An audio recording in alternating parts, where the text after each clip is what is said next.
حبايبي عاملين ايه؟ وحشتوني. النهاردة هنتكلم عن أمثال عن السلايف. يلا بينا نسمع الأمثال ونشوف السلايف بيحبوا بعض ولا لأ. أكيد لأ. والمثل الأول: حب السلفة للسلفة زي الفستان من غير كلفة.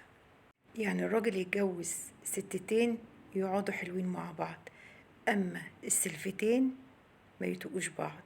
مركب الضراير صارت ومركب السلايف غارت. وقالوا ايه؟ دق القرفة ولا صباح السلفة. أكيد طبعا.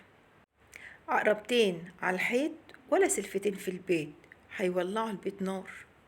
ولا السلفة الحكودة لما تشوف سلفتها متعلقة في المشنقة تقول يا بختها دي بتتمرجح.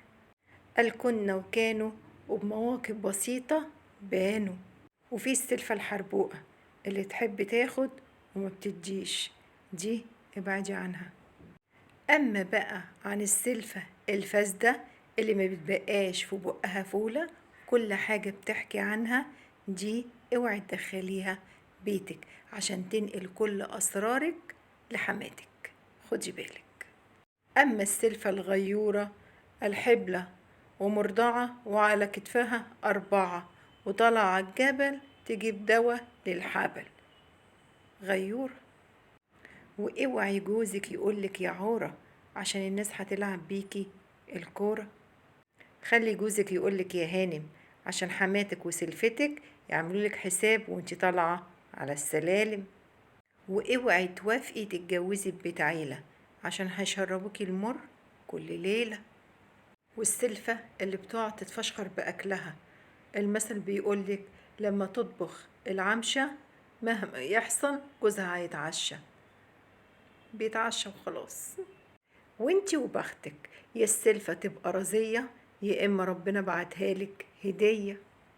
والسلفة الفاشلة دايما بتحقد وبتغل وبتحاول بكل الطرق تفشلك عشان تبقي فاشلة زيها، برضو خدي بالك منها. ولو انتي مستنية حماتك تديكي وش، يا اللي مستنية الورد جوه المش. ودي بقى نصيحة مني أنا تيتا فتكات. الست ملهاش إلا صحتها، لا راجل بينفع ولا عيل بينفع ولا أم بتنفع ولا أب بينفع ولا حما بتنفع ولا سلفة بتنفع. خدي بالك يا بنتي من صحتك وسيبك من اللي حواليكي. اهتمي بنفسك وفرفشي نفسك وافرحي، خليكي مبسوطة. الست المفرفشة جوزها يرجع لها من العشاء، خليكي فرفوشة. إن شاء الله يا رب تكون الأمثال عجبتكم. ما تنسونيش في اللايك والشير والاشتراك. باي باي.